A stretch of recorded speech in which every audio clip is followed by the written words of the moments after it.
My job is to critique the world, the shoddy systems, and the people who refuse to do better. As a writer, as a speaker, as a shady Nigerian, I feel like my purpose is to be this cat.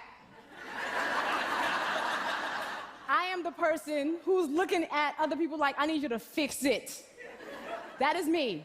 I want us to leave this world better than we found it.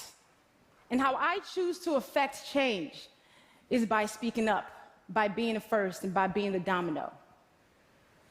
For a line of dominoes to fall, one has to fall first, which then leaves the other choiceless to do the same. And that domino that falls, we're hoping that, okay, the next person that sees this is inspired to be a domino. Being the domino for me looks like speaking up and doing the things that are really difficult, especially when they're needed, with the hope that others will follow suit. And here's the thing. I'm the person who says what you might be thinking, but dare not to say. And a lot of times people think that we're fearless. The people who do this, we're fearless. We're not fearless. We're not unafraid of the consequences or the sacrifices that we have to make by speaking truth to power. What happens is we feel like we have to, because there are too few people in the world willing to be the domino, too few people willing to take that fall. We're not doing it without fear. Now let's talk about fear. I knew exactly what I wanted to be when I grew up. I was like, I'm gonna be a doctor. Dr. Luvvie was the dream. I was Doc McStuffins before it was a thing.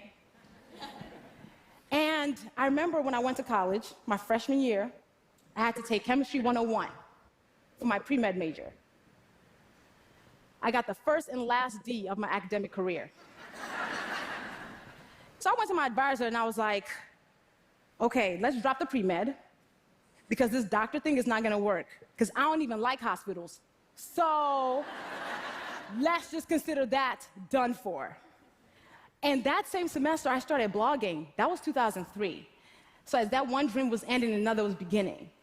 And then what was a cute hobby became my full-time job when I lost my marketing job in 2010. But it still took me 2 more years to say, I'm a writer. 9 years after I had started writing before I said, I'm a writer, because I was afraid of what happens without 401ks, without, how am I gonna keep up my shoe habit? That's important to me. So it took me that long to own this thing. That was what my purpose was. And then I realized fear has a very concrete power of keeping us from doing and saying the things that are our purpose. And I was like, you know what? I'm not gonna let fear rule my life. I'm not gonna let fear dictate what I do. And then all these awesome things started happening and dominoes started to fall. So when I realized that, I was like, okay, 2015, I turned 30. It's gonna be my year of do it anyway. Anything that scares me, I'm gonna actively pursue it. So I'm a Capricorn. I like my feet solidly on the ground. I decided to take my first ever solo vacation, and it was out of the country to the Dominican Republic. So on my birthday, what did I do? I went ziplining through the forest of Punta Cana. And for some odd reason, I had on business casual. Don't ask why. And I had an incredible time. Also, I don't like being submerged in water. I like to be, again, on solid ground. So I went to Mexico and swam with dolphins underwater. And then the cool thing that I did also that year that was my mountain was I wrote my book, I'm Judging You, the Do Better Manual. And I had to own that whole writing thing now, right? Yes. But the very anti-me thing that I did that year that scared the crap out of me, I went skydiving. We're about to fall out the plane. I was like, I've done some stupid things in life. This is one of them. And then we come falling down to earth, and I literally lose my breath as I see earth. And I was like, I just fell out of a perfectly good plane on purpose. What is wrong with me? But then I looked down at the beauty, and I was like, this is the best thing I could have done. This is an amazing decision. And I think about the times when I have to speak truth. It feels like I am falling out that plane. It feels like that moment when I'm at the edge of the plane, and I'm like, you shouldn't do this. But then I do it anyway because I realize I have to. Sitting at the edge of that plane and kind of staying on that plane is comfort to me. And I feel like every day that I'm speaking truth against institutions and people who are bigger than me and just forces that are more powerful than me, I feel like I'm falling out of that plane. But I realize comfort is overrated because being quiet is comfortable. Keeping things the way they've been is comfortable. And all comfort has done is maintain the status quo. So we've got to get comfortable with being uncomfortable by speaking these hard truths when they're necessary. And for me, though, I realized that I have to speak these truths because honesty is so important to me. My integrity is something I hold dear. Justice, I don't think justice should be an option. We should always have justice. Also, I believe in shea butter as a core value. And I think the world would be better if we were all more moisturized.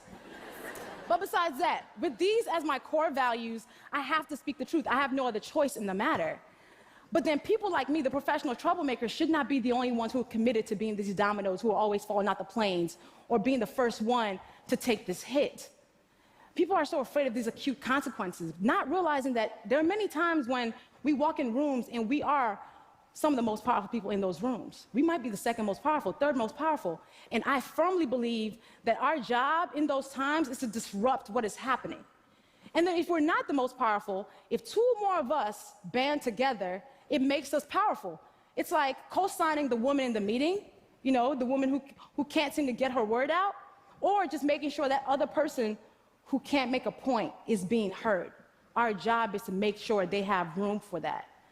Everyone's well-being is community business. If we made that a point, we'd understand that for the times when we need help, we wouldn't have to look around so hard if we made sure we were somebody else's help.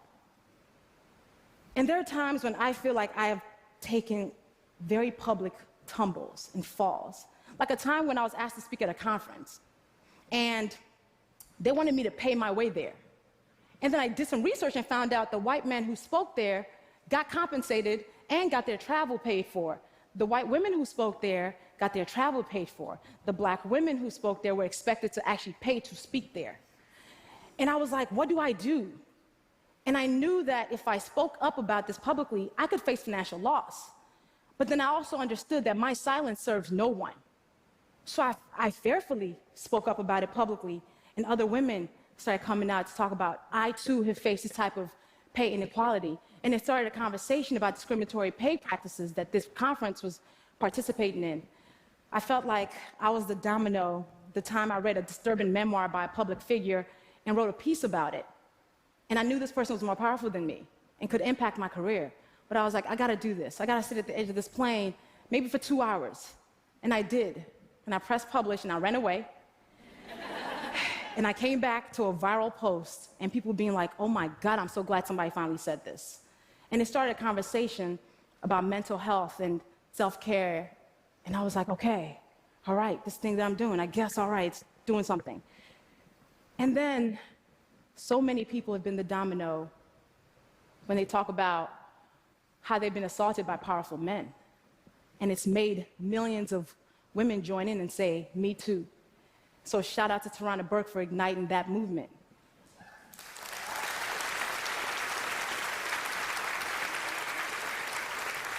People and systems count on our silence to keep us exactly where we are. Now, being the domino sometimes comes down to being exactly who you are. So I've been a shady somebody since I was 3. This is me on my 3rd birthday. But I've been this girl all my life. And I feel like even that's been the domino, because in a world that wants us to walk around as representatives of ourselves, being yourself can be a revolutionary act. And in a world that wants us to whisper, I choose to yell.